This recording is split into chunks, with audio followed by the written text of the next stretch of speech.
വടക്കു പടിഞ്ഞാറൻ കാറ്റുമൂലം വാരാന്ത്യത്തിൽ ഒമാനിൽ ചൂട് കൂടാൻ ഇടയുണ്ടെന്നാണ് കാലാവസ്ഥാ കേന്ദ്രത്തിന്റെ മുന്നറിയിപ്പ്. Buraimi, Al Dhahirah, north and south Batinah, Muscat, Al Dakhiliyah, Al Wusta, Dhofar തുടങ്ങിയ ഗവർണറേറ്റുകളിലാകും ചൂട് കൂടുതൽ അനുഭവപ്പെടുക.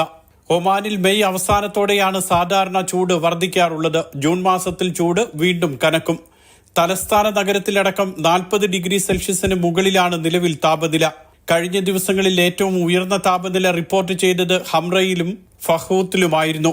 44.7 ഡിഗ്രി സെൽഷ്യസ് ഹംറയിലും 44.6 ഡിഗ്രി സെൽഷ്യസ് ഫഹൂത്തിലും രേഖപ്പെടുത്തി. ഇബ്രിയിലും സുനൈനയിലും 40 ഡിഗ്രി സെൽഷ്യസിന് മുകളിലാണ് താപനില. സലാലയിൽ 33 ഡിഗ്രി സെൽഷ്യസിലെത്തി.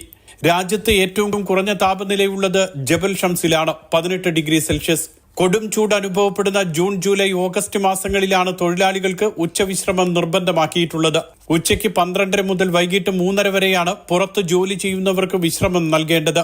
ജൂൺ 1 മുതൽ നിലവിൽ വരുന്ന ഉച്ചവിശ്രമ നിയമം ലംഘിക്കുന്ന തൊഴിലുടമയ്ക്ക് തടവും പിഴയും ഉൾപ്പെടെയുള്ള ശക്തമായ ശിക്ഷ ലഭിക്കും. Mathrubhumi news, Muscat.